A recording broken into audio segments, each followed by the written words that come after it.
ஆள் நடமாட்டமே இல்லாத ஒரு அடர்ந்த காட்டுக்கு நடுவுல ஒரு வீடு ஒண்ணு இருக்கு. அந்த வீட்டுக்குள்ள எந்த ஒரு மனுஷங்களும் இல்ல. ஒரே ஒரு கேமரா மட்டும் தான் இருக்கு. அந்த கேமரா அங்க இருக்குன்றதுக்காகவே அந்த வீட்டு பக்கம் யாரும் போகிறதே கிடையாது. சோ அப்படிப்பட்ட ஒரு வீட்டுக்குள்ள ஒரு லேடி போறாங்க.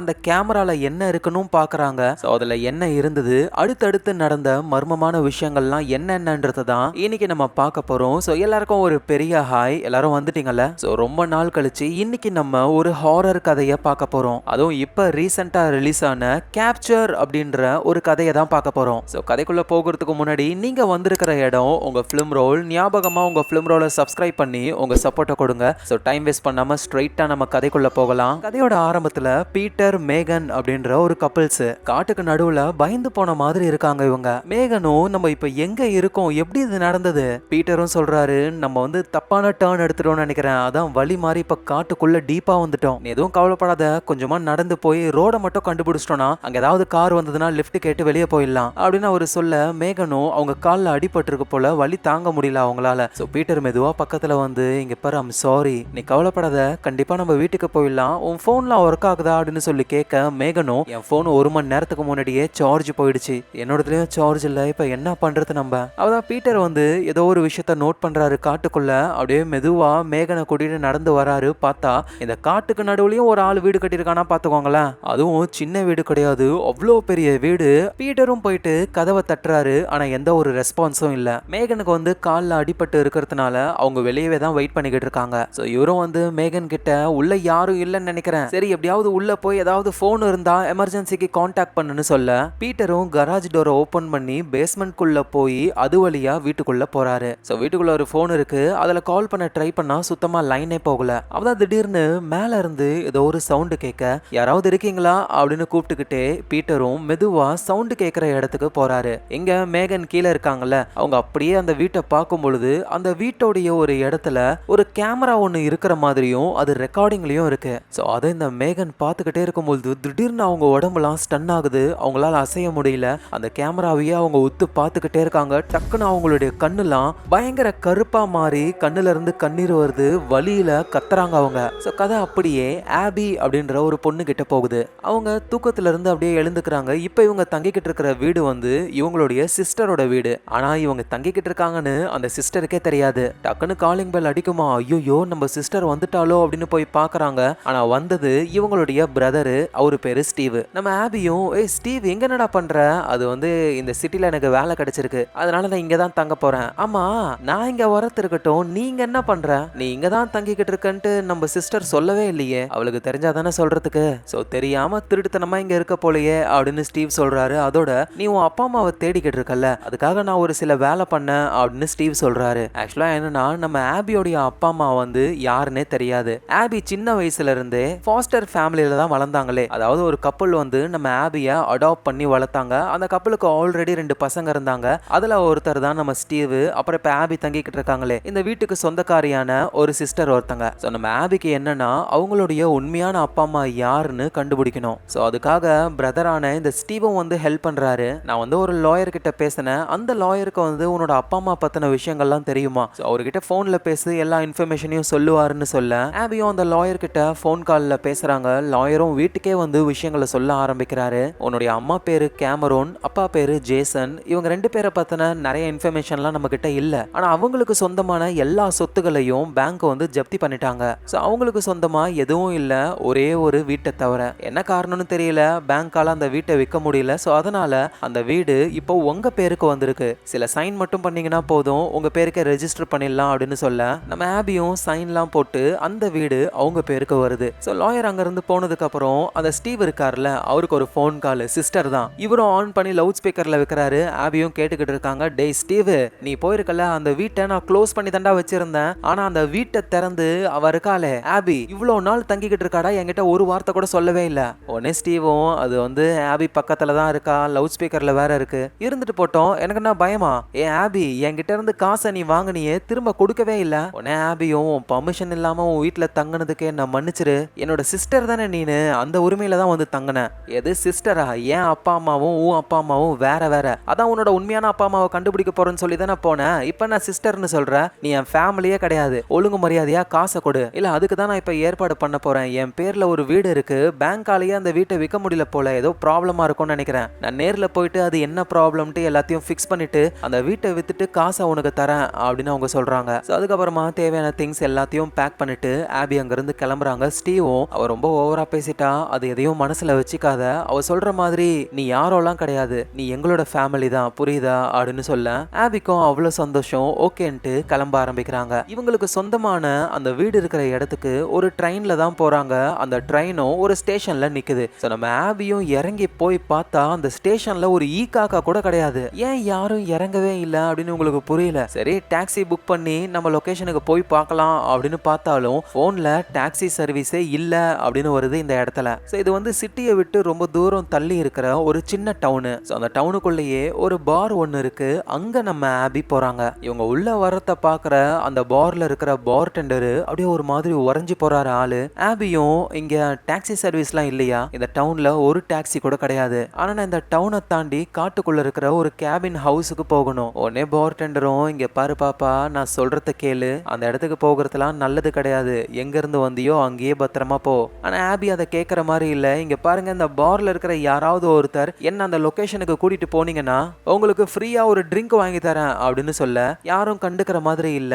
அப்பதான் திடீர்னு காயல் அப்படின்ற ஒருத்தர் வராரு. நான் உங்களை கூட்டிட்டு போறேன் அப்படின்னு கார்ல நம்ம ஆபிய கூட்டிட்டு போக ஆரம்பிக்கிறாரு. அதோட அந்த காயலும், நீ எதுவும் தப்பா நினைக்காத, பார்ல இருந்தவங்க எல்லாம் வந்து கொஞ்சம் கோவமா இருந்தாங்க. ஏன்னா உன்னை பார்க்கும் பொழுது அவங்களுக்கு யாரோ மாதிரி ஞாபகம் வந்திருக்கும் போல, அதெல்லாம் நீ கண்டுக்காத அப்படின்னு சொல்லி ஆபியா அந்த லொகேஷனுக்கு கொண்டு வராரு. ஸ்டார்டிங்ல நம்ம பார்த்திருப்போம்ல, காட்டுல ஒரு வீடு இருக்கும். அங்க இருக்கிற கேமராவை பார்த்து ஒரு பொண்ணு ஒரு மாதிரி ஆவாங்களே, அந்த வீடு தான் ஆபியோட வீடு. அந்த காயலும் ஆபி கிட்ட, ரொம்ப வருஷமா அந்த வீட்டுக்கு யாரும் வரல, உள்ள ஏதாவது கரடி கிரடி இருந்தா என்ன பண்ணுவீங்க, நான் வேணா உள்ள வரட்டுமா அப்படின்னு சொல்ல ஆபியும் இல்ல இல்ல நான் பாத்துக்கிறேன். சரி ஓகே, என்னோட பேரு காயல், நீங்க வந்தீங்களா பாரு, அங்கதான் நான் ஒர்க் பண்ணிக்கிட்டு இருக்கேன், ஏதாவது ஒண்ணுன்னா எனக்கு மெசேஜ் பண்ணுங்க அப்படின்னு அவரோட நம்பரை கொடுத்துட்டு போறாரு. ஸோ ஆபியும் அந்த வீட்டுக்குள்ள போறாங்க.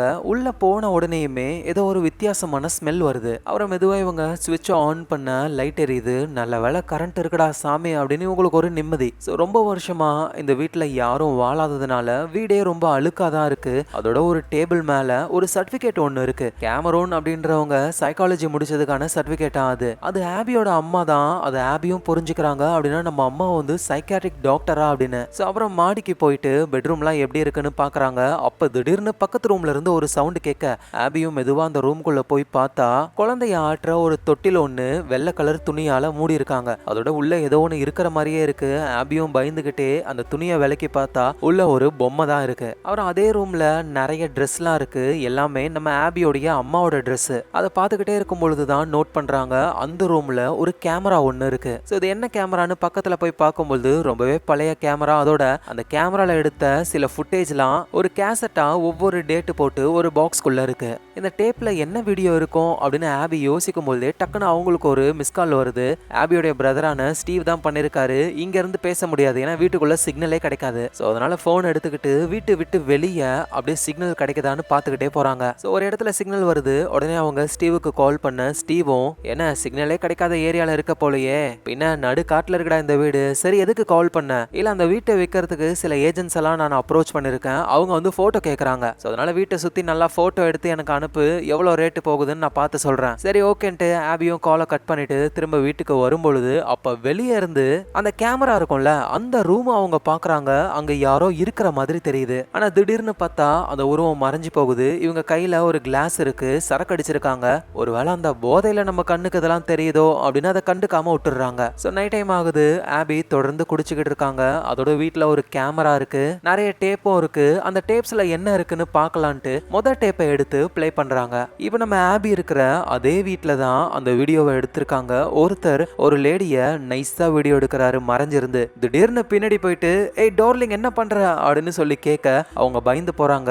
பார்த்தா அந்த லேடி பாக்குறதுக்கு நம்ம ஆபி மாதிரியே தான் இருக்காங்க கிட்டத்தட்ட. ஸோ ஆபியும் புரிஞ்சுக்கிறாங்க, இந்த வீடியோவை எடுக்கிறது நம்மளுடைய அப்பா, அந்த வீடியோல இருக்கிறது நம்ம அம்மா தான் அப்படின்னு. ஆபியோடைய அம்மாவும் அப்பாவும் இந்த வீடியோ எடுக்கிற டைம்ல தான் இந்த வீட்டுக்கு புதுசா குடி வந்திருக்காங்க போல. அதோட அப்பா சொல்றாரு, இங்க பாரு இந்த கேமரா சூப்பரா இருக்கு, டெய்லி நடக்க போற எல்லா விஷயங்களையும் நான் அந்த கேமரா மூலியமா வீடியோ எடுக்க போறேன் அப்படின்னு அவரு சொல்றாரு. ஆனா ஆபியோடைய அம்மா எதையோ நினைச்சு கவலைப்படுறாங்க. உடனே ஃப்ரேம்குள்ள நம்ம ஆபியோடைய அப்பாவும் வந்து, இங்க பாரு எல்லாமே நல்லபடியா போகும், இது ஒரு பர்ஃபெக்டான இடம், உன் வேலையை நீ இங்கேயே பண்ணலாம் அப்படின்னு சொல்றாங்க. சோ இந்த வீடியோ ப்ளே ஆகிக்கிட்டு இருக்கும்போது இடையில திடீர்னு ஸ்டக் ஆன மாதிரி வந்துட்டு போகுது. ஆபிக்கு புரியல என்னது இது ஸ்டக் ஆகுதுன்ட்டு மெதுவா ரீவைண்ட் பண்றாங்க. அந்த ஸ்டக்கான இடத்த பார்க்கும் பொழுது அந்த ஒரு ஃப்ரேம்ல ஆபியோடைய அம்மா இருக்காங்கல்ல, அவங்க அந்த கேமராவை அப்படியே விகாரமா பார்க்குற மாதிரி இருக்கு. இதை பார்க்குற ஆபிக்கும் ஏன் இப்படி பார்க்குறாங்க அம்மா அப்படின்னு புரியல. ஸோ அடுத்த டேப்பை ப்ளே பண்றாங்க. அதுலயும் ஆபியோடைய அம்மாவும் அப்பாவும் தான் பேசிக்கிட்டு இருக்காங்க.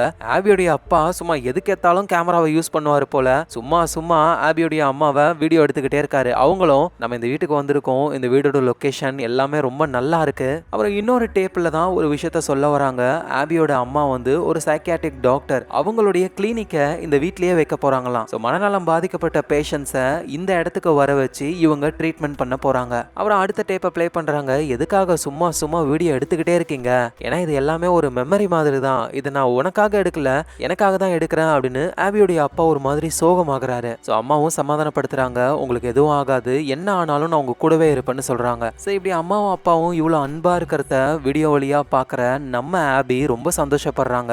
அதோட எல்லாத்தையும் ஆஃப் பண்ணிட்டு நைட்டு அவங்க பெட்ரூம்ல படுத்து தூங்கிக்கிட்டு இருக்கும் பொழுது அப்போ ஏதோ ஒரு உருவம் பெட்ரூம்க்கு வெளியே நிக்குது. நம்ம ஆபி தூங்குறத பார்த்துட்டு டக்குன்னு அங்கிருந்து போகுது. ஸோ அடுத்த நாள் ஆகுது. ஆபி வந்து அந்த வீட்டில் இருக்கிற அவங்க அம்மாவுடைய பழைய ட்ரெஸ் எல்லாம் எடுத்து போட்டு பார்க்குறாங்க. அதோட ஒரு இன்சூரன்ஸ் பேப்பரையும் கண்டுபிடிக்கிறாங்க. அந்த டேப்ல ஆபியோட அப்பா சொல்லுவார்ல, இந்த வீடியோலாம் உனக்காக எடுக்கல எனக்காக எடுக்கிறேன்ட்டு. அப்படின்னா ஆபியோடைய அப்பாவுக்கு ஏதோ ஒரு ப்ராப்ளம் இருக்கு போல. இந்த ஹெல்த் இன்சூரன்ஸும் அதை தான் சொல்ல வருது. ஸோ அதுக்கப்புறமா ஆபி வந்து காட்டுக்குள்ள ஜாகிங் போயிட்டு திரும்ப அந்த வீட்டுக்கே வராங்க. ஐயோ ஸ்டீவ் வேற போட்டோ எடுத்து அனுப்ப சொன்னால அப்படின்ட்டு வீட்டை சுத்தி நிறைய போட்டோஸ்லாம் எடுத்து அதை ஸ்டீவுக்கு அனுப்பி விட்டுறாங்க. அதுக்கப்புறமா வீட்டுக்கு வந்து அவங்க குளிச்சுக்கிட்டு இருக்காங்க. அப்படி குளிக்கும் பொழுது அவங்க கை திடீர்னு ஒரு மாதிரி நடுங்க ஆரம்பிக்குது. கொஞ்ச நாளாவே இந்த ப்ராப்ளம் நம்ம ஆபிக்கு இருக்கு. அப்புறம் குளிச்சு முடிச்சுட்டு வெளியே வந்து பார்த்து ஷாக் ஆகுறாங்க. ஏன்னா குளிக்க போறதுக்கு முன்னாடி ரூம் டோரை அவங்க க்ளோஸ் பண்ணிட்டு போனாங்க. ஆனா இப்ப அது ஓப்பன்ல இருக்கு. யாரு இதை ஓப்பன் பண்ணிருப்பா அப்படின்னு இவங்க யோசிச்சுக்கிட்டு இருக்கும்போது வீட்டுக்குள்ள யாரோ நடக்கிற மாதிரிலாம் சவுண்ட் கேக்குது. யாராவது இருக்கீங்களா அப்படின்னு சொல்லி இவங்க கேக்குறாங்க. ஆனா எந்த ஒரு ரிப்ளைவும் இல்ல. அந்த சவுண்ட் வந்து கேமரா இருக்கும்ல, அந்த ரூம் கிட்ட இருந்து தான் வருது. இவங்களும் மெதுவா போய் பாக்குறாங்க. வெறும் கேமரா மட்டும் தான் இருக்கு. அப்படியே மெதுவா அந்த கேமராவுடைய வியூ ஃபைண்டர் இருக்கும்ல, அது வழியா இவங்க பார்க்கும் பொழுது வெளியே யாரோ இருக்கிற மாதிரியே தெரியுது. டக்குன்னு இவங்க கேமரா வியூ ஃபைண்டர்ல இருந்து இவங்க டைரக்டா பார்க்கும் பொழுது அங்க யாரும் இல்ல. அகைன் திரும்பவும் அந்த கேமரா வழியா பாக்குறாங்க. வெளியே யாரோ ஒருத்தங்க டாட்டா காட்டுற மாதிரி தெரியுது. சோ கன்ஃபார்மா யாரோ அங்க இருக்காங்க அப்படின்ட்டு நம்ம ஆபியும் வெளியே போய் பாக்குறாங்க. ஆனா அங்க யாரையும் காணோம். அப்படியே ஆபி அந்த கேமராவை பாக்குறாங்க. இந்த கேமரால மட்டும் எப்படி தெரியுதுன்னு புரியல அவங்களுக்கு. அப்ப அவங்களுக்கு ஒரு மெசேஜ் வருது, எங்க கொண்டு வந்து டிராப் பண்ணார்ல கையில, அவர்கிட்ட இருந்து ஃபுட் வேணுமா அப்படின்ட்டு. சோ இவங்களும் ஓகேன்ட்டு பதிலுக்கு ரிப்ளை பண்ண கையில அந்த இடத்துக்கு வராரு. ஆபியும் ரெடி ஆகி அவர் கார்ல ஏறி அங்க இருந்து கிளம்பலான்னு பொழுது ஆபி கேக்குறாங்க, இந்த இடத்துல என்னதான் நடந்தது, ஏன் இந்த டவுன்ல இருக்கிறவங்களாம் இந்த இடத்த பார்த்து பயப்படுறாங்கன்னு எனக்கு தெரிஞ்சுக்கணும். அந்த கையிலும் நான் சொல்றதை விட நீயே வந்து என்னன்னு பாரு அப்படின்ட்டு பாருக்கு கூட்டிட்டு போயிட்டு போன்ல ஒரு நியூஸை காட்டுறாரு. அந்த நியூஸ்ல வந்து இப்ப நம்ம ஆபி இருக்காங்கல்ல அந்த வீட்டை தான் காட்டுறாங்க. இந்த வீட்டுல கேமரோன் அப்படின்ற ஒரு சைக்கியாட்ரிக் டாக்டரும் அவங்களுடைய ஹஸ்பண்டும் இருந்தாங்க. அந்த வீட்டுல கிட்டத்தட்ட 13 பேருடைய உடம்ப கண்டுபிடிச்சிருக்காங்க. எல்லோருமே ரொம்ப கொடூரமான முறையில இறந்து போயிருக்காங்க. இந்த கொலையை அந்த சைக்கியாட்ரிக் டாக்டர் கேமரோனும் அவங்களுடைய ஹஸ்பண்டும் தான் பண்ணிருக்கணும்னு நினைக்கிறோம். ஆனா அதுவும் நமக்கு தெளிவா தெரியல. ஏன்னா அவங்க 2 பேருமே எரிஞ்சு போன நிலைமையில பேக்யார்ட்ல அவங்களும் இறந்து போயிட்டாங்க. இப்படி இந்த வீட்டுல பயங்கர மோசமான கொலைகள் நடந்திருக்கிறதுனால இந்த வீடே ரொம்ப அமானுஷமானது அப்படின்னு எல்லாரும் நம்புறாங்க. அதுக்கப்புறமா ஒரு நியூஸ் ஆர்டிக்கலை பாக்குறாங்க. அந்த ஆர்டிக்கல்ல வந்து நம்ம ஆபியோடைய அப்பா அம்மா போட்டோ போட்டு இவ சைக்கியாட்ரிக் டாக்டரா இல்ல சீரியல் கில்லரா அப்படின்ற மாதிரி போட்டிருக்காங்க. அதோட ஆபியோடைய அம்மா தலையில சாத்தான் மாதிரி எல்லாம் வரைஞ்சு வச்சிருக்காங்க. இதை பார்த்து ஆபி ரொம்ப கஷ்டத்துல இருக்கும்போது திடீர்னு அந்த பார்ல இருக்கிற ஒருத்தர், எல்லாத்துக்கும் காரணம் நீங்க தான், ஒழுங்கு மரியாதையா இங்க இருந்து போயிடு அப்படின்னு ஆபியை பிடிச்சி கத்துறாரு. கையில வந்து ஆபியை கூட்டிட்டு கார்ல திரும்ப அந்த இடத்துக்கு தான் வந்துகிட்டு இருக்காரு. ஆபியும் இங்க பாரு, இந்த மாதிரி நடந்த விஷயம் எதுவும் எனக்கு தெரியாது, தெரிஞ்சிருந்தா நான் வந்திருக்கவே மாட்டேன், அது எனக்கும் தெரியும் ஆபி, உன் மேல எந்த தப்பும் இல்ல, அதோட உங்ககிட்ட இப்ப கத்தனார்ல அவருடைய பையனும் அந்த வீட்டுல தான் இறந்து போனாரு, உன்னோட அம்மா தான் கொலை பண்ணாங்க அப்படின்னு அவரு நினைக்கிறாரு, அதான் கோவப்பட்டாரு, நீ எதுவும் தப்பா நினைச்சுக்காத அப்படின்னு சொல்லி அந்த வீட்டுக்கிட்டயும் வந்துட்டாங்க. ஆபியும் வீட்டுக்குள்ள போறதுக்கு முன்னாடி வேணா உள்ள வாயன் ட்ரிங்க் சாப்பிட்டு போலாம் அப்படின்னு சொல்லி கூப்பிட கையிலும் உள்ள வராரு. 2 பேரும் ட்ரிங்க் சாப்பிடுறாங்க. அதான் ஆபியும் சொல்றாங்க, இந்த வீட்டை நான் விற்கணும்னு தான் இந்த இடத்துக்கே வந்தனே, ஆனா இப்படிலாம் இங்க நடந்திருக்கும்னு எனக்கு சுத்தமா ஐடியாவே இல்லை தெரியுமா. அவதான் கையிலும், நீ அந்த நியூஸ்ல பார்த்தது கொஞ்சம் தான், எங்க டவுன்ல வேற மாதிரி கதை போய்கிட்டு இருக்கு, உன்னுடைய அம்மா ஒரு சைக்கியாட்ரிக் டாக்டர், பேஷண்ட்ஸ் எல்லாம் இங்க கொண்டு வந்து பாத்துக்கிட்டு இருந்தாங்க, ஆனா திடீர்னு உங்க அம்மா ஒவ்வொரு பேஷண்ட்டையா கொலை பண்ண ஆரம்பிச்சாங்க. உடனே ஆபியும் என் அம்மா கண்டிப்பா கொலை பண்ணிருக்க மாட்டாங்க. ஏன்னா அவங்களும் அங்க இறந்து போய் தானே கடந்தாங்க, எரிஞ்சு போய். அவதான் கயல் சொல்றாரு, ஏன்னா உங்க அம்மாவை கொன்னதே உங்க அப்பா தான். உங்க அம்மா ஒரு சூனியக்காரி. வர பேஷன்ஸ் எல்லாத்தையும் உங்க அம்மா கொலை பண்ணாங்க. இந்த விஷயம் உங்க அப்பாவுக்கு பிடிக்கல. அதனால உங்க அம்மாவை அழிக்க ஒரே வழி எரிக்கிறது தான் அப்படின்னு உங்க அப்பா தான் உங்க அம்மாவை எரிச்சாரு. அப்ப தெரியாதனமா அவரும் எரிஞ்சு போய் இறந்து போயிட்டாரு. இதை கேட்ட ஆபிக்கு என்ன சொல்றதுன்னு தெரியல. இங்க பாரு, இந்த டவுன்ல இந்த மாதிரி பேசிக்கிட்டாங்கன்னு சொன்னேனே தவிர மற்றபடி உன்னை கஷ்டப்படுத்தணும்லாம் நான் இதை பேசல. இல்ல பரவாயில்ல, சரி நான் முதல்ல அந்த பாருக்கு வரும்பொழுது யாருமே எனக்கு ஹெல்ப் பண்ணல, நீ ஏன் ஹெல்ப் பண்ணன்னு சொல்லி கேட்க, இந்த மாதிரி ஒரு அழகான பொண்ணு ஹெல்ப்னு கேட்டா ஹெல்ப் பண்ணாம இருப்பனா அப்படின்னு ஒரு பிட்ட போடுறாரு. ஆபிக்கும் கையில பிடிச்சிருக்கு. ஸோ அவங்க ரெண்டு பேரும் க்ளோஸா இருக்க ஆரம்பிக்கிறாங்க. அடுத்த நாள் ஆகுது. தூக்கத்துல இருந்து நம்ம கையில் எழுந்துக்கிறாரு. வேகமா அவரு அங்க இருந்து கிளம்பலான்னு நினைக்கும் பொழுது அப்போ அந்த கேமரா இருக்கிற ரூம்ல இருந்து ஏதோ ஒரு சவுண்டு கேட்க, என்னடா சவுண்டுன்ட்டு இவரும் மெதுவா போக ஆரம்பிக்கிறாரு. பார்த்தா அங்க கேமரா ஆன்ல இருக்கு. நம்ம கையில் அங்க வரதெல்லாம் பக்கத்துல இருக்கிற ஸ்கிரீன்ல தெரியுது. ஆனா என்ன கேமரா வந்து ரெக்கார்டிங்ல இல்ல. ஒருவேளை கேமரால இருந்து சவுண்ட் வந்திருக்கும் போல அப்படின்னு அவர் அங்க இருந்து மெதுவா போகும்பொழுது டக்குன்னு அந்த கேமரால ரெட் கலர் லைட் எரியுது. ரெக்கார்ட் ஆரம்பிச்சிருச்சு போல. இவரால் அசையவே முடியல. டக்குன்னு அந்த கேமராவையே உத்து பாக்குறாரு. அங்க ஸ்கிரீன்ல லைவா ஃபுட்டேஜ் ஓடிட்டு தானே இருக்கு. அந்த ஸ்கிரீன்ல நமக்கு தெரிய வருது ஏதோ ஒரு கை மாதிரி ஒண்ணு வந்து அவருடைய முகத்தை கிழிக்குது.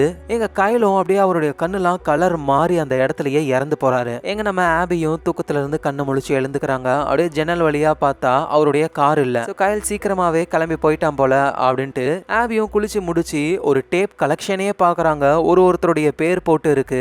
அது எல்லாமே நம்ம ஆபியோடைய அம்மா கிட்ட ட்ரீட்மெண்ட் பார்க்க வந்த பேஷன்ஸோடைய நேம் தான். ஸோ பேஷன்ஸை அம்மா வீடியோ எடுத்திருக்காங்க அப்படின்னு ஃபர்ஸ்ட் டேப்பை எடுத்து ப்ளே பண்றாங்க. அதுல ஒருத்தர் அவருக்கு மன ரீதியா ப்ராப்ளம் இருக்கும் போல அதை ஆபியோடைய அம்மா கிட்ட பேசிக்கிட்டு இருக்காரு. அதோட உங்களுக்கு ஒரு விஷயம் தெரியுமா மேம், நான் தான் இந்த டவுனுடைய போஸ்ட் மேனு. இந்த இடத்துக்கும் வந்து போஸ்ட் பண்ணிட்டு போவேன். ஸோ நான் உங்க பேஷண்ட் மட்டும் கிடையாது, போஸ்ட் மேனும் கூட அப்படின்னு இவரு சொல்றாரு. ஸோ அந்த டேப் முடிஞ்சதுக்கு அப்புறம் அடுத்தது எந்த பேஷண்டோடது பார்க்கலான்னு பார்த்தா நிறைய பேஷண்ட்ஸ் இருக்காங்க. அதுல கெவின் அப்படின்னு போட்டு கொஸ்டின் மார்க் போட்டிருக்கு. ஒரு பேருக்கு எதுக்கு கொஸ்டின் மார்க் அப்படின்னு ஆபிக்கு புரியாம அந்த டேப்பை எடுத்து ப்ளே பண்ண ஆரம்பிக்கிறாங்க. ஸோ ரொம்பவே மென்டலி பாதிக்கப்பட்ட ஏதோ ஒரு பர்சன் இருக்காரு. அவர் ரொம்பவே பயந்து போயிருக்காரு. அவரை தான் ரெக்கார்ட் பண்ணிருக்காங்க.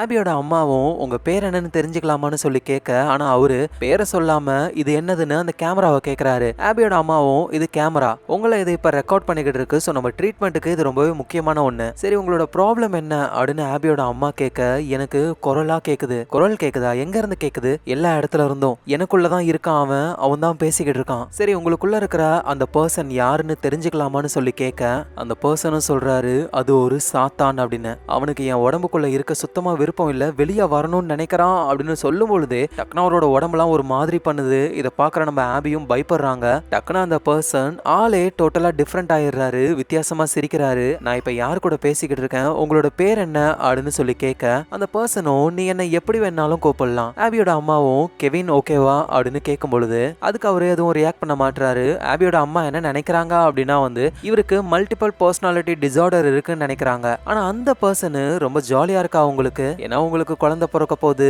அதுவும் அது ஒரு பெண் குழந்தை அப்படின்னு இவரு சொல்றாரு. இதுக்கு வாய்ப்பே இல்ல, உனக்கு எப்படி இதெல்லாம் தெரியும்ட்டு ஆபியோட அம்மா ஷாக் ஆகுறாங்க. அந்த ஃபுட்டேஜ்ல வந்துட்டு அந்த பர்சனுடைய ஃபேஸ் மட்டும் தான் தெரியுமே. ஆபியோட அம்மா வந்து கேள்வி மட்டும் தான் கேட்டுக்கிட்டு இருப்பாங்க, நமக்கு குரல் மட்டும் தான் கேட்கும். உடனே அந்த பர்சன் கேமராவை நேரடியா பாக்குறாரு. இதை பார்த்துக்கிட்டு இருக்கிற நம்ம ஆபிக்கு அந்த பர்சன் நம்ம ஆபியவே பாக்குற மாதிரி தெரியுது. அந்த பர்சனும் அப்படியே பார்த்துக்கிட்டே அவ ரொம்ப அழகா இருக்கா, ஒன்ன மாதிரியே இருக்கா, நான் அவளை தான் பார்த்துக்கிட்டு இருக்கேன் அப்படின்னு அவரு சொல்லுவாராம். இங்க ஃபுட்டேஜை பார்த்துக்கிட்டு இருக்கிற ஆபிக்கு தூக்கி வாரி போடுது. அந்த ஆளு நம்மள தான் நேரடியா பாக்குறான்ற மாதிரி தோணுது. அவர் திடீர்னு அந்த பர்சனுடைய உடம்பு ஒரு மாதிரி பண்ணுது. டக்குன்னு அவரு நார்மல் ஆயிடுறாரு. முன்னாடி பயந்து போயிருந்தார்ல அதே மாதிரியே இருக்காரு. ஸோ இப்போ அவரு அப்படியே கேமராவை பார்க்கும்போது டக்குன்னு உறைஞ்சு போறாரு. அப்படியே அந்த கேமராவை பார்த்துக்கிட்டு கத்திக்கிட்டே வாயை பொளக்குறாரு. அந்த வீடியோவும் அதே இடத்துல கட் ஆகுது. நம்ம இப்ப என்னத்தடா பார்த்தோன்ட்டு ஆபிக்கு சுத்தமா ஐடியா இல்ல. டக்குன்னு அவங்களுக்கு ஸ்டீவ் கிட்ட இருந்து கால் வருது. அதனால இவங்க வெளியே போய் தான் அட்டன் பண்ணி பேசுறாங்க. ஸோ ஸ்டீவும் வந்து நீ அனுப்பின போட்டோவெல்லாம் நான் பார்த்தேன், ரியல் எஸ்டேட் ஏஜென்ட்லாம் அந்த வீட்டோட போட்டோவை பார்த்து தெரிச்சு ஓடுறாங்க. ஏன்னா அங்க ஏதோ ஒரு மோசமான விஷயம் நடந்திருக்கு போல ஆபி அப்படின்னு இவர் சொல்ல தயங்குறாரு. ஆனா ஆபி வந்து எனக்கு ஆல்ரெடி நடந்த விஷயங்கள்லாம் தெரியும். தெரியும்னா இன்னும் ஏன் அங்க இருக்க, சீக்கிரமா நீ கிளம்பி வா. இல்ல ஸ்டீவ் என்னால வர முடியாது, ஏன்னா இங்க வேற என்னமோ நடந்திருக்கு போல, உனக்கு இந்த பேயி பிசாசு இதுல நம்பிக்கை இருக்கா அப்படின்னு சொல்லி கேட்க, அபி என்ன ஆச்சு, அங்க போய் உட்காந்துக்கிட்டு பேயி என்னென்னமோ சொல்லிக்கிட்டு இருக்க. இல்ல ஸ்டீவ் இங்க நான் ஒரு கேமராவை பார்த்தேன், எனக்கு தெரிஞ்ச அந்த கேமரால ஏதோ ஒரு பிரச்சனை நினைக்கிறேன். அபி நீ பேச பேச எனக்கு பயமா இருக்கு, என்ன பண்ணுவெல்லாம் தெரியாது, உடனே நீ வீட்டுக்கு வா, ஃபர்ஸ்ட் இங்க என்ன நடந்ததுன்னு முழுசா நான் தெரிஞ்சுக்கிறேன், அதுக்கப்புறமா நான் வீட்டுக்கு வரேன் அப்படின்ட்டு இவங்க இந்த ரூம்குள்ள போயிடுறாங்களா. அதனால சிக்னல் இல்லாம நம்ம ஸ்டீவுக்கு கட் ஆயிடுது கால். நாள். எங்க நம்ம ஆபி வந்து அவங்க அம்மாவுடைய ஜேர்னல் எல்லாம் எடுத்து பாக்குறாங்க. நிறைய போட்டோஸ்லாம் இருக்கு. எல்லாம் அந்த கேமராவை தான் இவங்க போட்டோ எடுத்திருக்காங்க. அதுக்கப்புறமா ஒரு நோட்ஸ் இருக்கும். பேஷண்ட்ஸை பார்க்கும்பொழுது என்னென்ன விஷயங்கள் தோணுதோ அதை நோட் பண்ணி வச்சிருப்பாங்க. யார் அந்த கெவின் அப்படின்னு எழுதியிருக்காங்க. அப்புறம் இன்னொரு பக்கத்துல இந்த பேய்கள் பத்திலாம் தெரிஞ்ச ஒரு பர்சன் அவர்கிட்ட ஏதோ பேசியிருக்காங்களாம். அந்த ரெக்கார்டிங்கும் இருக்கான். உடனே நம்ம ஆபியும் டேப்பை செக் பண்ணி பார்க்கும்போது டாக்டர் பிராங்க்லின் அப்படின்னு ஒருத்தங்க கிட்ட பேசின டேப்பும் இருக்கு. அப்புறம் அந்த நோட்ஸ்ல இன்னொரு விஷயத்தையும் நோட் பண்ணி வச்சிருக்காங்க. இந்த கேமராவால நரகத்தை பார்க்க முடியுதா அப்படின்னு. ஸோ அதனால ஆபி என்ன பண்றாங்கன்னா அந்த கேமரா இருக்கிற இடத்துக்கு வந்து மெதுவா அந்த கேமராவை எடுத்து ரெக்கார்ட் பட்டனை ஆன் பண்ணாம ஜஸ்ட் அந்த வியூ ஃபைண்டர்ல மட்டுமே பார்த்துக்கிட்டு அப்படியே வந்துகிட்டு இருக்காங்க. ஸோ அந்த வியூ ஃபைண்டர்ல பார்க்கும் பொழுது அந்த வீடே ஒரு மாதிரி பழைய வீடு மாதிரி இருக்கு. ஸோ அப்படியே மெதுவா அவங்க வந்துகிட்டே இருக்காங்க. அப்ப ஒரு டோர் ஒன்று ஓப்பன்ல இருக்கிறத பாக்குறாங்க. ஆனா அந்த கேமராவுடைய வியூ ஃபைண்டர்ல இருந்து கண்ணை எடுத்துட்டு டைரக்டா பார்க்கும்போது அந்த கதவு க்ளோஸ் ஆகிருக்கு. ஆனா அந்த கேமரால அது ஓப்பன் ஆகி இருக்கிற மாதிரி இருக்கு. அதுவும் இது வந்து ஆட்டிக்கு போற வழி. ஸோ அதனால இவங்களும் டோரை திறந்து வியூ ஃபைண்டர்ல பார்த்துக்கிட்டே ஆட்டிக்கு போறாங்க. அங்க சந்தேகப்படுற மாதிரி எதுவும் இல்ல. இருந்தாலும் ஜன்னல் வழியா பார்க்கலாமேன்ட்டு பாக்குறாங்க. அப்பவும் ஒன்றும் தெரியல. அப்பதான் கேமராவை திருப்பும் பொழுது வெள்ளையா ஏதோ ஒரு உருவம் அங்க நிக்கிற மாதிரி தெரியுது. ஆபி பயந்து போய் கேமரா வாங்கியே போட்டு வேகமா கீழே ஓடி வந்துடுறாங்க. ஸோ நம்ம நார்மல் கண்ணால பார்க்க முடியாத விஷயத்த அந்த கேமரா மூலியமா நம்மளால பார்க்க முடியுதுன்னு புரிஞ்சுக்கிட்டு அப்படியே வீட்டு வாசல்ல ஒரு உருவம் நிக்கிறத பாக்குறாங்க. ஆபி பயந்து போறாங்க. ஆனா பார்த்தா உண்மையிலேயே அங்க ஒரு ஆள் தான் இருக்காங்களே. ஆபியும் வெளியே போய் நீங்க யாரு என்ன வேணும்னு சொல்லி கேட்க உங்களுக்கு காயல் தெரியுமா? காயலோட சிஸ்டர் தான் நானு. நேத்துல இருந்து அவன் வீட்டுக்கு வரவே இல்லை அப்படின்னு சொல்றாங்க. நம்ம ஆபியும் அவன் இங்க தான் வந்தான்னு உங்களுக்கு எப்படி தெரியும்? அவதான் அந்த சிஸ்டரும் ஒரு போட்டோவை காட்டுறாங்க. காயல் வந்து இதை அவன் ஃப்ரெண்டுக்கு ஷேர் பண்ணிருக்கான். பார்த்தா அந்த போட்டோல நம்ம ஆபி வந்து தூங்கிக்கிட்டு இருக்காங்க. ஆபிக்கே தெரியாம ஒரு போட்டோ எடுத்து சூனியக்காரியோடைய பொண்ணு கூட நான் தூங்கிக்கிட்டு இருக்கேன், எனக்கு ஒன்ன சாபம் வந்துருமா அப்படின்னு அவரோட ஃப்ரெண்டுக்கு அனுப்பியிருக்காரு. நம்ம கூட நல்லா பேசினது எல்லாமே சும்மா நம்மள இப்படிதான் நினைக்கிறான் அந்த காயல்னு ஆபிக்கும் புரிய வருது. ஸோ காயலுடைய சிஸ்டர் கிட்ட இன்னைக்கு மார்னிங்கே சீக்கிரமா காயல் கிளம்பி போயிட்டான்னு சொல்றாங்க. சரி உங்க நம்பர் கொடுங்க, ஏதாவது இன்ஃபர்மேஷன் தெரிஞ்சா என்கிட்ட சொல்லுங்க அப்படின்னு காயலுடைய சிஸ்டரும் ஆபி கிட்ட இருந்து நம்பரை வாங்கிக்கிறாங்க. அப்பதான் அந்த சிஸ்டர் நோட் பண்றாங்க வீட்டுக்குள்ள காயலுடைய கேப் ஒன்று இருக்கு. நம்ம ஆபியும் என்ன பாக்குறீங்க? இல்ல ஒன்றும் இல்லை, உங்க நம்பர் மட்டும் கொடுங்க நான் கிளம்புறேன்ட்டு அந்த காயலுடைய சிஸ்டர் அங்கிருந்து போயிடுறாங்க. எங்க நம்ம ஆபி தொடர்ந்து இங்க என்ன நடந்திருக்கும்னு தெரிஞ்சுக்கணும்னு நினைக்கிறாங்க. ஸோ ஆபியோடைய அம்மா வந்து பேய்கள் பத்தின ஒரு ஆராய்ச்சியாளர்கிட்ட பேசின ஒரு டேப் இருக்கும். அதை வந்து பிளே பண்ண ஆரம்பிக்கிறாங்க. கரெக்டா இந்த நேரத்துல அந்த காயலுடைய சிஸ்டர் போறேன்னு சொல்லி அங்கிருந்து போயிட்டு திரும்பவும் நம்ம ஆபிக்கு தெரியாம அந்த வீட்டுக்குள்ள தான் வராங்களே. ஏன்னா அந்த வீட்டுக்குள்ள காயலுடைய கேப் இருக்கு. அப்படின்னா நம்ம பிரதர் இங்க தான் இருக்கணும், அந்த ஆபி பொய் சொல்றா அப்படின்னு உள்ள இவங்களே வந்து செக் பண்ணலான்னு வராங்க. எங்க நம்ம ஆபியும் டேப்பை பிளே பண்ணும் பொழுது அதுல ஒருத்தர் பேசுறாரு. ஆபியோட அம்மாவும் நடந்த விஷயம்லாம் உங்களுக்கு தெரியும், இதை வச்சு நீங்க என்ன நினைக்கிறீங்க? நான் என்ன நினைக்கிறேன்னா இந்த பேய்கள் சாத்தான் இது எல்லாமே நம்மளால புரிஞ்சிக்க முடியாத வேற ஒரு யூனிவர்ஸை சேர்ந்ததுங்க. இதுங்கெல்லாம் ஒரு நெகட்டிவ் எனர்ஜி. இது ஒரு மனுஷனுடைய உடம்புன்னு மட்டும் இல்லாம சில பொருட்களையும் அதால பொசஸ் பண்ண முடியும். நீங்க அனுப்பின அந்த கெவினோட வீடியோவை பார்த்தேன். அதோட அவனுடைய சில போட்டோஸ் எல்லாம் செக் பண்ணி பார்க்கும் பொழுது அவன் உடம்புல சில மார்க்லாம் இருந்திருக்கு. பேய் பிடிச்சவங்களுடைய உடம்புல போடுற பழங்காலத்து சாத்தான் சிம்பிள்ஸ். ஸோ ஏதோ ஒரு வகையில அந்த பையனுடைய உடம்புக்குள்ள அந்த சாத்தான் வந்திருக்கணும். அங்கிருந்து வெளியே வர அது துடிச்சுக்கிட்டு இருந்திருக்கு. அப்பதான் உங்க வீட்டுக்கு ட்ரீட்மெண்ட் பார்க்க வந்த அந்த பையனோட உடம்புல இருந்த அந்த சாத்தான் உங்க வீட்டுடைய கேமராவை பார்த்து அந்த கேமராக்குள்ள வந்திருக்கணும். ஸோ டெக்னிக்கலா சொல்லணும்னா உங்க கிட்ட இருக்கிற கேமரா ஒரு பேய் பிடிச்ச கேமரா. ஸோ அதனால இதுக்கப்புறம் நீங்க யாரையும் அந்த கேமரா மூலியமா வீடியோவை எடுக்காதீங்க. ஆபியோட அம்மாவும் அந்த கெவினுக்கு அப்புறம் நாங்க யாரையும் இதுல வீடியோ எடுக்கல, ஆனா புதுசா ஒரு பிரச்சனை என்னன்னா என்னோட ஹஸ்பண்டுக்கு உடம்பு சரியில்லை, அவர்கிட்ட அந்த கேமரா பேசுற மாதிரியா அவரு நினைச்சுக்கிட்டு இருக்காரு. உடனே அந்த பர்சனும் சொன்னா கேளுங்க, அந்த கேமராவை சீக்கிரமா கொண்டு போய் எரிச்சிருங்க, இல்லைன்னா பெரிய ப்ராப்ளம் தான் வரும் அப்படின்ட்டு அந்த கேசட்ல இந்த ரெக்கார்டிங்ஸ் தான் இருக்கு. இதை கேட்டு ஆபியும் முழுசா புரிஞ்சுக்கிறாங்க அந்த கேமரால ஏதோ ஒரு மோசமான சாத்தான் இருக்கு அப்படின்னு. இங்க நம்ம ஆபியோடைய வீட்டுக்குள்ள நைஸா வந்த அந்த காயலுடைய சிஸ்டர் அவங்க ஆட்டிக்கு வராங்க. அங்கதானே நம்ம ஆபி கேமராவை கீழே போட்டு வந்திருப்பாங்க. அந்த கேமராவை இந்த காயலுடைய சிஸ்டர் எடுத்து பாக்குறாங்க. அதுல ரெக்கார்ட் ஆன விஷயங்களை அப்படியே பேக்வர்ட் பண்ணி பார்க்கும்போது தான் நம்ம காயலோட உருவம் தெரியுது. அதுவும் முகமே செதஞ்சு போன மாதிரி இருக்கு. அதை பார்த்து அவங்க பயத்துல இருக்கும்போது டக்குன்னு ஏதோ ஒண்ணு வந்து அவங்கள அட்டாக் பண்ணுது. இந்த நேரத்துல நம்ம ஆபியோட பிரதர் இருக்கார்ல, அவரு வந்து அவருக்கு தெரிஞ்ச போலீஸ் ஃப்ரெண்டுங்க மூலியமா ஆபியோடைய அம்மா அப்பாவுக்கு என்ன ஆச்சு, அந்த வீட்டுல நடந்த விஷயங்கள்லாம் என்னன்ட்டு அதை பத்தின இன்வெஸ்டிகேஷன்ல இருக்காரு.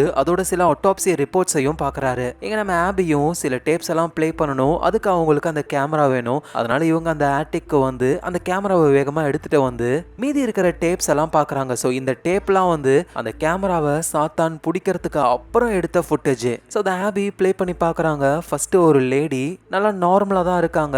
திடீர்னு அவங்க அந்த கேமராவை டைரக்டா பார்த்த உடனேயுமே அவ்வளவுதான், அவங்க உடம்புலாம் ஒரு மாதிரி பண்ண ஆரம்பிக்குது, வாயெல்லாம் கோணையா போகுது, அந்த டேப்பும் கரப்ட் ஆகுது. அப்புறம் அடுத்த டேப்பை போடுறாங்க.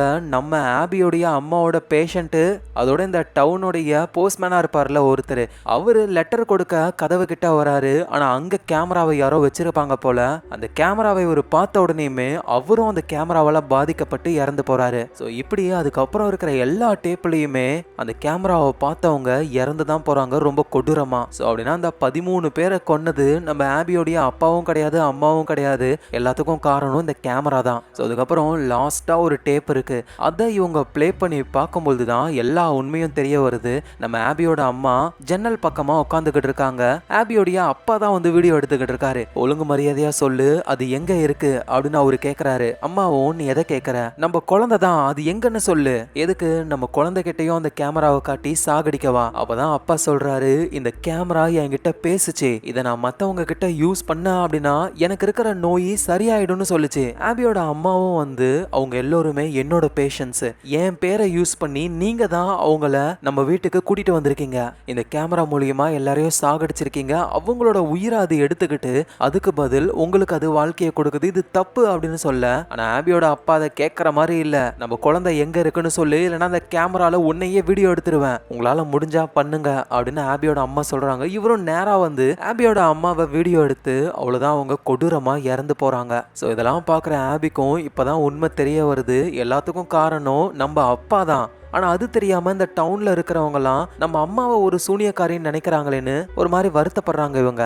ஆனா ஆபிக்கு இன்னும் ஒரு டவுட் இருக்கு. சோ அம்மா இறந்து போயிட்டாங்க, அவங்களுடைய உடம்ப அப்பா எரிச்சிட்டாரு, ஆனா அப்பா எப்படி எரிஞ்சு போய் இறந்து போனாருன்னு புரியல. சோ இருக்கிற எல்லா டேப்பையும் கொண்டு வந்து அதை எரிக்கலாம் அப்படின்னு நினைக்கிறாங்க ஆபி. ஆனா அப்பதான் ஆபிக்கு ஸ்ட்ரைக் ஆகுது, அந்த கேமரா மூலியமா பார்க்கும்போது சில உருவங்கள்லாம் தெரிஞ்சிருக்கும்ல, அது நம்ம அம்மாவோட உருவம் தான், அம்மா நம்ம கிட்ட ஏதோ ஒன்று சொல்ல வராங்கன்னு ஆபி புரிஞ்சுக்கிட்டு திரும்ப அவங்க வீட்டுக்கு வராங்க.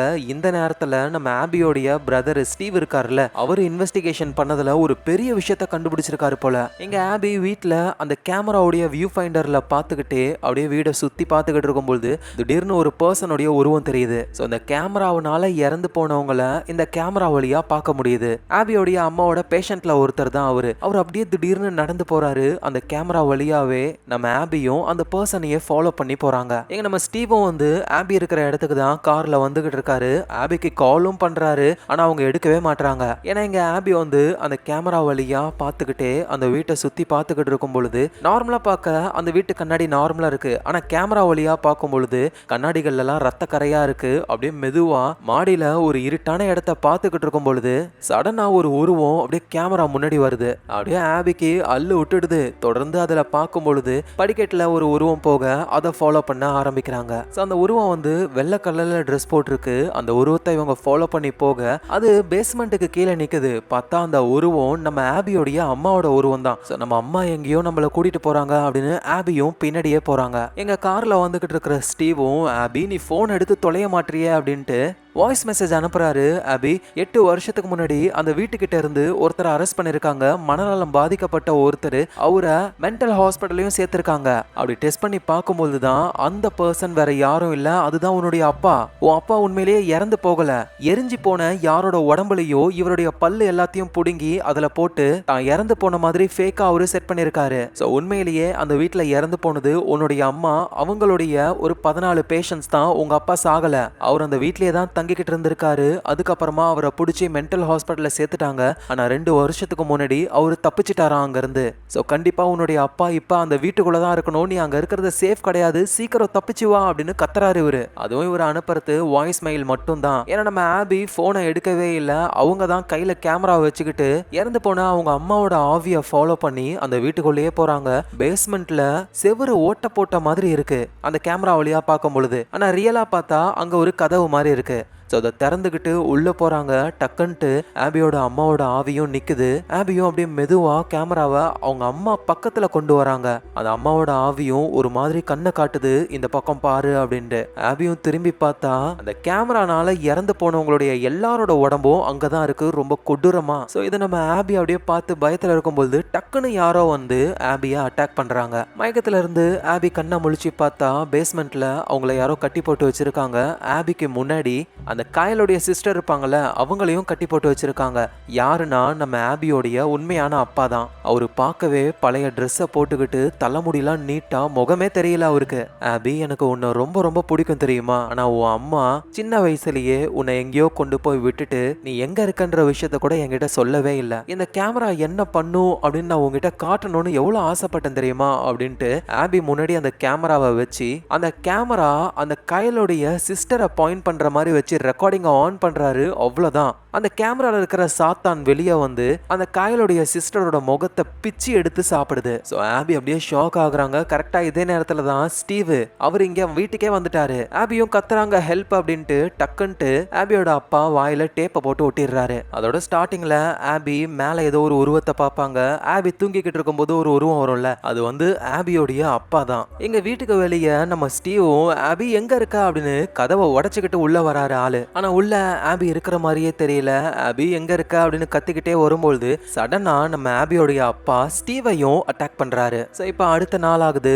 ஆபி பேஸ்மெண்ட்ல மாட்டிக்கிட்டு இருக்காங்க. அப்ப ஆபியோட அப்பா வந்து ஒரு சிசரை தூக்கி போட்டு இதை எடுத்து உன்னோட கட்டை கட் பண்ணிட்டு இங்க இருந்து தப்பிச்சு போ அப்படின்னு சொல்லிட்டு ஆபியோட அப்பா அங்க இருந்து போயிடுறாரு. சோ ஆபியும் ரொம்ப கஷ்டப்பட்டு அந்த சிசரை எடுத்து கட் பண்ணிட்டு அங்க இருந்து வேகமா எஸ்கேப் ஆகலான்னு போறாங்க. அப்பதான் வெளியே ஸ்டீவோடைய கார் இருக்கிறத பாக்குறாங்க. சோ நம்மளை காப்பாத்தணும் தான் ஸ்டீவ் வந்திருக்கான். இப்ப அவனை காப்பாத்தாம நம்ம போனா நல்லா இருக்காது அப்படின்னு கிச்சன்ல இருந்து கத்தி எடுத்துக்கிட்டு அந்த ஆட்டிக்க நோக்கி போறாங்க. அங்க ஆபியோட அப்பா கையில அந்த கேமரா இருக்கு. நம்ம ஸ்டீவும் கை கால்லாம் கட்டி போட்ட நிலைமையில அங்கதான் இருக்காரு. சோ ஆபி கத்தியை எடுத்துட்டு வந்தும் வேஸ்ட். ஏன்னா ஆபியோட அப்பா ரெக்கார்ட் பட்டனை பிரஸ் பண்ணிட்டாருன்னா அவ்வளவுதான், ஸ்டீவ் கதை முடிஞ்சிரும். அதனால கத்தியை அப்படியே மெதுவா வச்சுட்டு ப்ளீஸ் ஸ்டீவை விட்டுருங்க அப்படின்னு சொல்லும் பொழுது ஆபியோட அப்பாவும் இது எல்லாமே உனக்காக தான், நீயும் இதை கத்துக்கணும், அப்பதான் உன்னால உயிர் பொழைக்க முடியும், ஏன்னா இது ஜெனடிக்ஸ் அப்படின்னு சொல்லி அந்த கேமராவை நம்ம ஆபி கையில கொடுத்து ரெக்கார்ட் பட்டனை பிரஸ் பண்ண சொல்றாரு. ஸ்டீவை காலி பண்ண சொல்றாரு. ஆனா ஆபியால சுத்தமா முடியல. ஆனா இருந்தாலும் அவங்க ரெக்கார்ட் பட்டனை ஆன் பண்றாங்க. ஆனா அதை ஸ்டீவ் கிட்ட காட்டாம அப்படியே கேமராவை திருப்பி அவங்க அப்பாவை பார்த்து காட்ட அவ்வளவுதான், அந்த சாத்தான் நம்ம ஆபியோட அப்பாவை அட்டாக் பண்ணி அவரு காலி ஆகுறாரு. அவர் அப்படியே கீழே விழும்பொழுது அந்த கேமரா வந்து நம்ம ஆபியையும் ஸ்டீவையும் பார்த்த மாதிரி விழுதா. அது ரெக்கார்டிங்ல வேற இருக்கு. டக்குன்னு ஆபி என்ன பண்றாங்கன்னா ஓடி போய் கேமராவை ஆஃப் பண்ணி விட்டுறாங்க. சோ முத வேலையா அந்த கேமராவை கொண்டு போய் எரிக்கிறாங்க. ஏன்னா எல்லா ப்ராப்ளமும் இதனாலதான். நம்ம ஸ்டீவும் என்ன கொல்றதுக்கு உன்னோட அப்பா எதுக்காக உங்ககிட்டயே அந்த கேமராவை கொடுத்தாருன்னு சொல்லி கேட்க, ஏன்னா எங்க அப்பாவுக்கு ஒரு நோய் இருந்தது, இறந்து போயிருப்பாரு. ஆனா அந்த கேமரா மூலியமா